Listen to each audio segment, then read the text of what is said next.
Donderdag, den 14. September, Arden, Dueck, Kolonie.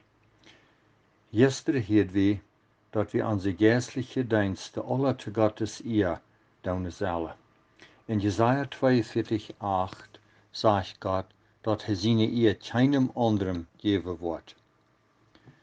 Wenn wir am Gottes eer und nicht um unsere eigene eer besorgt sind, dann wollen wir nicht viel von uns selbst und von dem, was wir alles getan haben, reden. Wer Gottes eer sieht, wird nicht hingeran sein, seine eine Gabe zu wiesen. Wer Gottes eer sieht, wird das vertragen, wenn andere mehr Anerkennung kriegen als hij. Und wer Gottes eer sieht, fort Glück durch in Arbeit trü wieder, wann er auch durch Tide geht, wird nicht viel Erfolg zu sein ist.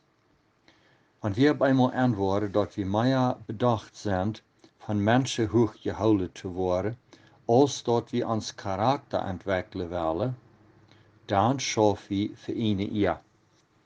Uns Charakter zu entwickeln meint, uns in so eine Tugenden als Geduld, Sanftmut, Leid und so weiter zu üben. Paulus schrift in 1. Korinther 16, dat hij veel jena heeft. En wenn wir für Gottes eer schaffen wollen, dann können wir damit rechnen, dat hij Feind uns auch heftig angegriffen wird. Und dat hij vorken durch andere Menschen. Wir gehen wieder. Petrus sagt einmal zu Jesus, kijk mal, wir haben alles verloren und sind die neue Volk. Was kriegen wir dafür? Wie moet ook met ons wat verloten om dem Herrn te dienen? Komt ons met ons ook die vraag aan wat we dan nog moet dafür kriegen worden? Vandaar willen we nog een paar antwoorden zu deze vraag checken. Natürlicher Reichtum wollen wir gewöhnlich nicht abstupseln, wenn wir im Seelsorgedienst sind. Aber man kann getrost sein, dass man dort tut, was dem Herrn gefällt. Noch eine Serie davon, von anderen Menschen helfen, ist, wir lernen selbst sehr viel.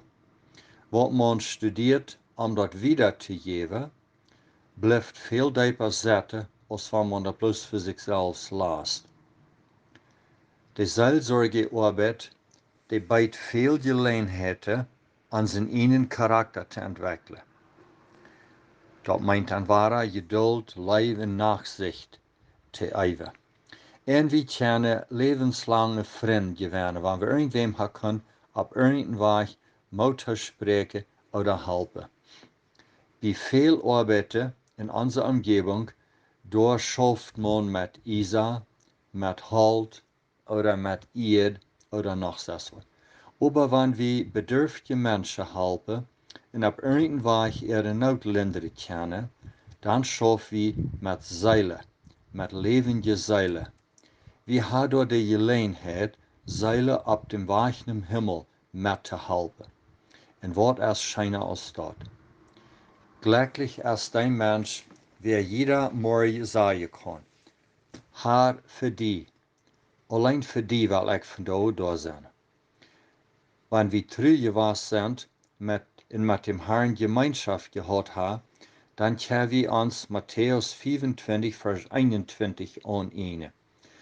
Da ist der Spruch, was Jesus noch mal zu den Menschen sagen wird, was zu der rechten Hand stehen wird.